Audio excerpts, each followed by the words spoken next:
Attraction, manifestation, visualisation, scripting இந்த மாதிரியான techniques மூலமாக நமக்கு விருப்பமான விஷயங்களை சாத்தியப்படுத்திக்க முடியும் அப்படின்றது உங்கள் எல்லாருக்குமே தெரியும். எல்லாருக்கும் தெரிஞ்சிருந்து ஏன் இன்னும் உங்கள் லைஃப் மாறாமல் இருக்குது?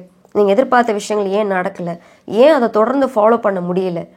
ட்ரை பண்ணி ஒரு 10 or 15 டேஸில் உங்களால் ட்ராப் அவுட் பண்ணிட முடியுது, அதை கண்டினியூ பண்ண முடியல அப்படின்ற மாதிரியான ஒரு பிரச்சனையோட நீங்கள் இருக்கீங்க அப்படின்னா இந்த வீடியோ உங்களுக்கானது தான்.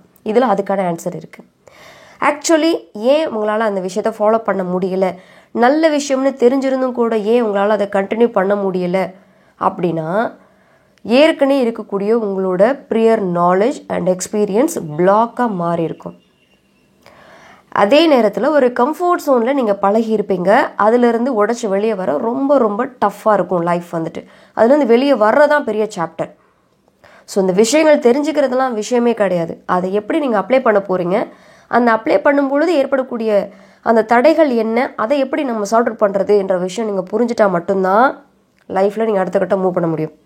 2 விதமாக நம்மளோட விருப்பங்களை, நம்மளோட கோலை அடைய முடியும். ஒன்று ஆக்ஷன் ரிலேட்டடாக போகிறது, செகண்ட் இந்த பயிற்சிகள் மூலமாக போகிறது. என்ன கேட்டால் சுலபமான ட்ராக், ரொம்ப ஷார்ட் ரூட் எது அப்படின்னு கேட்டிங்கன்னா இந்த பயிற்சிகள் மூலமாக நம்ம கொண்டு போகிறது தான்.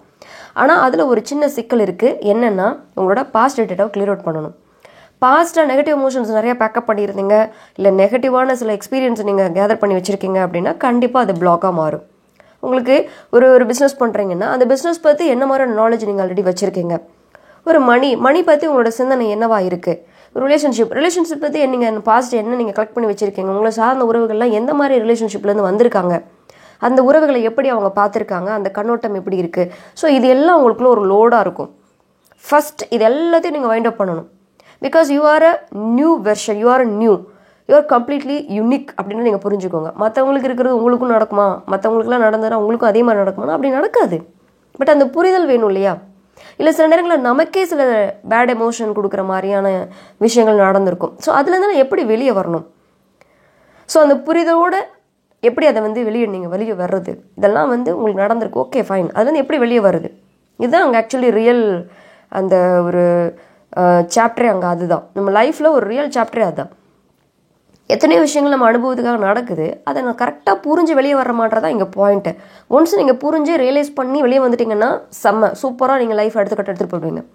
புரியாமல் பிளாக்காக நீங்கள் அதை லோட் பண்ணி பேக்கப் பண்ணி வச்சுருக்கீங்க அப்படின்னா அதுதான் உங்களோட பெரிய தடை.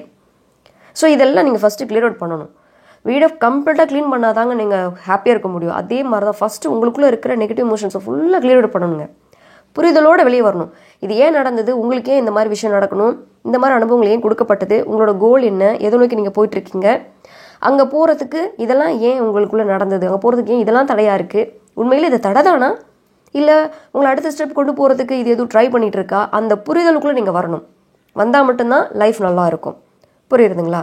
ஸோ இந்த விஷயங்களை முதல்ல நீங்கள் அனலைஸ் பண்ணுங்கள். உங்களுக்குள்ளே என்ன நடந்துகிட்ருக்கு அப்படின்ற முதல்ல ஸ்டடி பண்ணுங்கள். அந்த பாஸ்ட் டேட்டா நெகட்டிவாக இருக்கா அப்படின்னா ஃபஸ்ட்டு அந்த புரிதலுக்கு வாங்க. அது என்ன நடக்குது, ஏன் எனக்கு நடந்தது, அதை முதல்ல அனலைஸ் பண்ணுங்கள். பண்ணால் மட்டும்தான் இந்த டெக்னிக்ஸ்லாம் வேலை செய்யும். இல்லைன்னா டெக்னிக்ஸ் ஈஸி தான், பட் அதை ஒர்க் அவுட் பண்ணும்போது நிறைய காம்ப்ளிகேஷன் நிறைய இருக்குது. ஸோ அதனால் கொஞ்சம் நீங்கள் அதை பார்த்துக்கோங்க. அதிகமான நாலேஜ் முதல்ல கேதர் பண்ணாதீங்க. லாஸ்ட்டாக ஒரு கிளைண்ட் வந்திருந்தாங்க, குழந்தை இல்லை அப்படின்ற விஷயத்துக்காக வந்திருந்தாங்க. அவங்கள்ட்ட நம்ம ஸ்டடி பண்ணும்போது என்ன இருந்ததுன்னா, அவங்களோட பெரிய பிளாக்காக நான் பார்த்த விஷயம் என்னென்னா, நிறைய நாலேஜ் கேதர் பண்ணி வச்சுருக்காங்க. ஒரு MBBS டாக்டருக்கு கூட அவ்வளோ விஷயம் தெரிஞ்சிருக்குமான்னு எனக்கு தெரியல, அவ்வளோ விஷயங்கள் கேதர் பண்ணி வச்சுருக்காங்க. ஸோ ஒவ்வொரு நாளும் அரௌண்ட் ஒரு 5 years அவங்கள்ட்ட குழந்தை இல்லை, அவங்களுக்கு அந்த பிரச்சனையோடு இருக்காங்க. அந்த 5 yearsஆக குழந்தை இல்லாததுக்கு காரணம் என்னன்றதை தேடுறதே அவங்களோட மொத்த லைஃபாக வச்சுருந்துருக்காங்க. அப்போ அதெல்லாம் பிளாக் தானே உங்களுக்கு, அதெல்லாம் ப்ரோக்ராம் பண்ணிகிட்டு இருக்கீங்க. லைக் எப்படின்னா, எனக்கு குழந்தை இல்லை, அதை நான் சரி பண்ணுறதுக்காக நான் ஒரு விஷயத்தை தேடுறேன்ற போதே நீங்கள் என்ன பண்ணுறீங்க, உங்களுக்குள்ளே நீங்கள் ரிஜிஸ்டர் பண்ணுறீங்க. ஐ டோன்ட் ஹேவ் பேபி அப்படின்ற விஷயத்தை நீங்கள் பக்காவாக என்ன பண்ணிட்டுருக்கீங்க, சப்கான்ஷியஸ் ப்ரோக்ராம் பண்ணிகிட்ருக்கீங்க. ஸோ நோ நீட் என்ன கேட்டால். ஸோ உங்களுக்கு ஒரு விஷயம் இல்லையா, அதை எப்படி சார்ட் அவுட் பண்ணணும், எப்படி அந்த விஷயத்தை அடையணும்னு தெரிஞ்சிட்டா போதும். இவ்வளோ நாலேஜ் கேதர் பண்ணிக்கிட்டீங்க அப்படின்னா கண்டிப்பாக அது பிளாக்காக தான் மாறுமே தவிர உங்களுக்கு வளர்ச்சியே கொடுக்காது. ஸோ அதிகமான நாலேஜ் கண்டிப்பாக கேதர் பண்ணாதீங்க. ஓகே, ஸோ இதெல்லாம் நீங்கள் கவனத்தில் வச்சு இந்த ப்ராசஸை கரெக்டாக பண்ணி லைஃப்பில் நீங்கள் சாதிக்கணும் அப்படின்னு நான் நினைக்கிறேன். ஸோ இந்த ப்ராசஸ் ரொம்ப பெரிய லெவலில் சக்ஸஸ் கொடுத்துட்டு இருக்குது. ஸோ அதை பண்ணுறதுக்கு முன்னாடி நீங்கள் பண்ண வேண்டிய சில விஷயங்களை பண்ணிவிட்டு இந்த ப்ராசஸை நீங்கள் கையில் எடுங்க அப்படின்னு தான் நான் சொல்ல வரேன். Okay, thank you.